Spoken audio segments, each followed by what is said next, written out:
Thank you for joining me again for some more calculus review.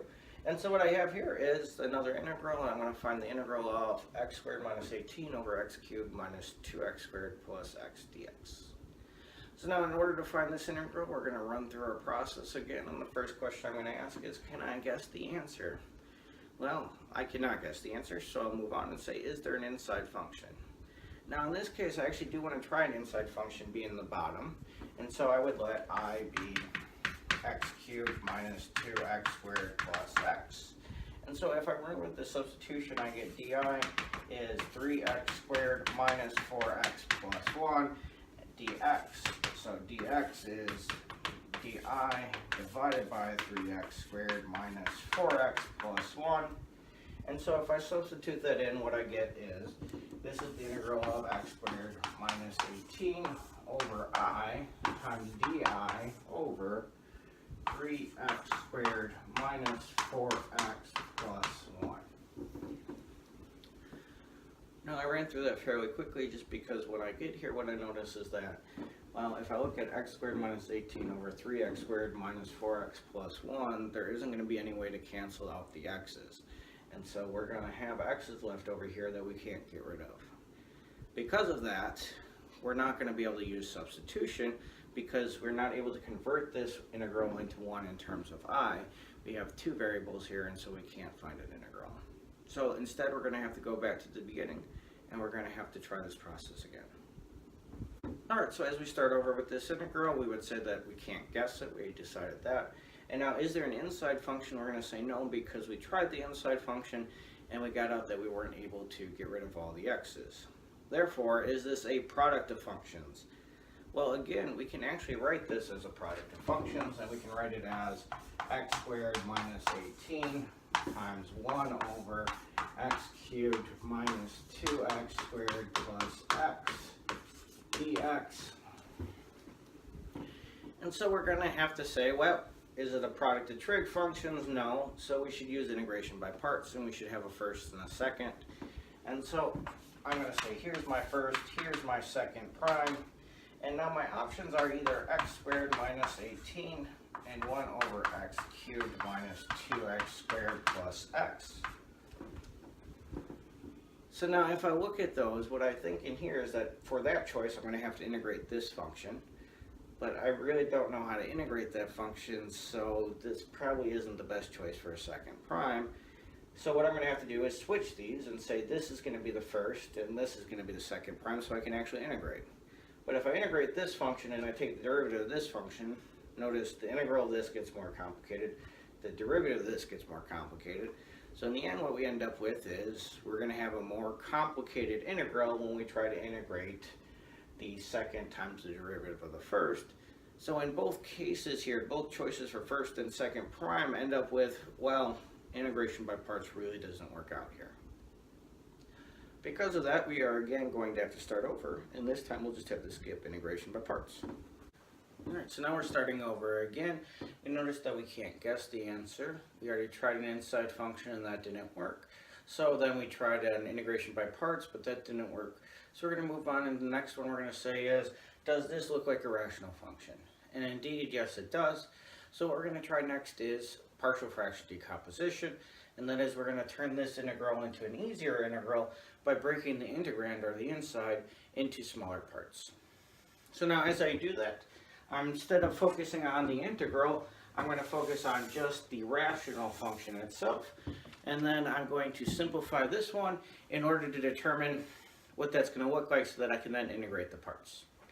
So now in so doing, what I need to do first is I need to factor the bottom. So if I look at x cubed minus 2x squared plus x, the first thing I notice that I can factor out is an x.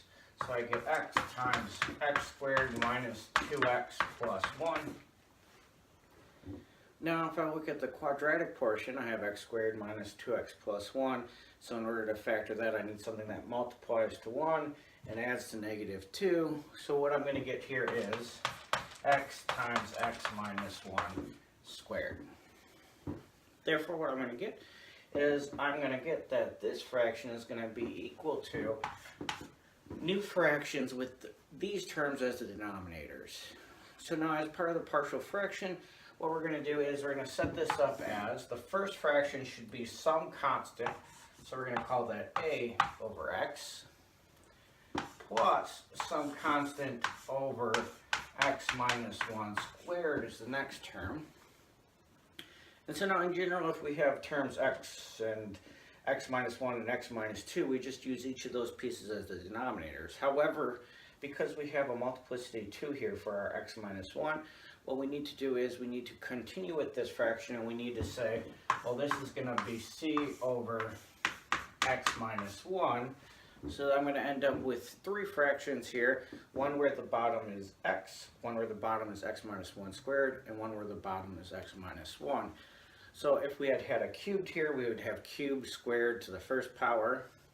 Or if we had other terms, we could end up with different fractions up here. So if you'd like to see a list of what that would look like in general, you can check out some of the information below to see the nice integral formulas that I have available. Alright, so now we need to solve for a, b, and c. And so in order to do that, the first thing I want to do is I want to get rid of these fractions by multiplying by the denominator on this side. Now we had already seen that this was x times x minus 1 squared. So in order to solve for a, b, and c, I'm going to multiply both sides by x times x minus 1 squared. In so doing, what we get on the left-hand side is just x squared minus 18, because these cancel because they're the same thing. In this portion, the x is going to cancel, so I'm going to get a times x minus 1 squared plus b times the x minus 1 squareds cancel, so I get bx. The next thing we're going to do is multiply those two, and one of the x minus 1s is going to cancel, and so I'm going to be left with c times x minus 1. Now, in order to find a, b, and c, I can distribute this out and notice that, well, because this has to be true for all x's, it has to be true that the coefficients in front of the x squareds are the same on both sides, the coefficients in front of x's are the same, and the constants are the same, and we'll end up with a system of linear equations. We then have to determine if that system has a solution by using matrix techniques or substitution techniques or elimination by addition. But instead what we're going to do is, we notice that, well, if there is a solution, it has to be true for all x. Therefore, if we want to find the solution, we can find what a, b, and c have to be by plugging in strategic choices for x. Now, those choices are going to be ones that will cancel these things out. So my first choice is going to be to choose x equals 0. Now, if I choose x equals 0, what I get on the left-hand side is just 0 minus 18 is negative 18. On the right-hand side, I get a times 0 minus 1 squared. But now what I meant by canceling out is now we get b times 0 is just 0. And I get c times 0 times negative 1 is again just 0. So what I'm left with is negative 18 is a times negative 1 squared, or that is, negative 18 is equal to a times 1, so negative 18 is a. Now, as I find these a's and b's and c's, I'm actually going to plug these in so that I remember, okay, I found that a has to be negative 18, otherwise this won't work out. So I plug it in here, and I plug in negative 18 up here for a, so that I know, okay, a has to be negative 18. Then I would continue on, and I would make my next choice for x. Now when choosing for the second one, I'm going to try to cancel things out, so I have x minus 1 here. So if I choose x equals 1, that's going to be 0, so I'm going to be able to cancel some terms. So I'm going to let x be 1. In that case, I get 1 squared minus 18 is equal to negative 18 times 0 is 0, plus b times 1 is just b, plus c times 1 times 0 is just 0. So what I get is 1 minus 18 is negative 17 is b. So again, we'll plug b in is negative 17. So I'm going to substitute that in here, and I'm going to substitute it in up here, because we know b must be negative 17. Now, if we continue with this, there aren't any x's left that will cancel things out nicely. If there were, we would choose those. However, we do have to pick something else so that we can find c. So here what I'm going to do is pick anything but 0 and 1. A nice choice would be 2 because it's easy to calculate. So if I choose x equals 2, what I get on the left hand side is 2 squared minus 18 is equal to negative 18 times 2 minus 1 is 1. So I get negative 18 times 1 squared is 1. Negative 17 times 2 is negative 34. And c times 2 times 1 is just 2c. Notice here that by plugging in the negative 18 and negative 17 for a and b respectively, I was able to actually have an equation in the end that has only one variable in it. If I had left those as a and b, I now have an equation with a, b, and c in here, and so I wouldn't be able to find c. So by plugging those in, I was able to find these numbers so that now I have a function for c with just numbers other than it. So if I finish this off, I would say 4 minus 18 is negative 14, negative 18 minus 34 is negative 52 plus 2c. If I add 52 to both sides, I get 38 is 2c. So then I end up with c is 19.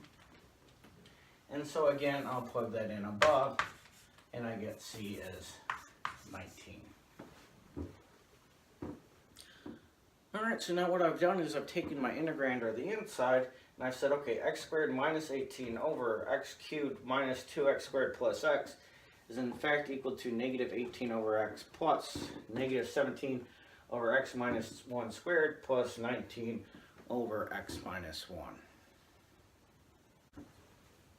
Alright, now that we have simplified the integrand and we've determined that the inside will look like this, what we can do is we can go back to our original integral and we can now calculate. So what I had was the integral of x squared minus 18 over x cubed minus 2x squared plus x dx.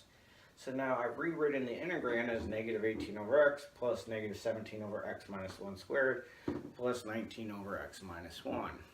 So now what I'm going to do is just use properties of integrals, and I'm going to distribute across sums and differences. I'm going to factor out constants, and so instead of dealing with this big integral, I'm going to deal with the pieces, negative 18 times the integral of 1 over x. And then minus 17 times the integral of 1 over x minus 1 squared, plus 19 times the integral of 1 over x minus 1. And now each of those pieces are relatively easy to do. Here we would just note that the antiderivative is natural log of absolute value. For these two we would have to use a substitution, but we should be able to get those out by saying, okay, this is going to be x minus 1 to the negative 1 times negative 1, so we get plus 17x minus 1 to the negative 1, and this is plus 19 natural log of absolute value of x minus 1. So instead of going through those details, I refer you back to the other videos we did on substitution techniques, because it'll follow along the same process. So this will give you a little extra work if you go through those and work on how those integrals end up being these. And then again at the end, we do have to remember we have our plus c, or our constant of integration. Thank you for watching. There are more resources available in the description below if you'd like to follow the links. You can also check out more videos available in the playlist. Please subscribe, and if you know anybody else who would benefit from watching these and get some help in calculus, make sure to share the video with them.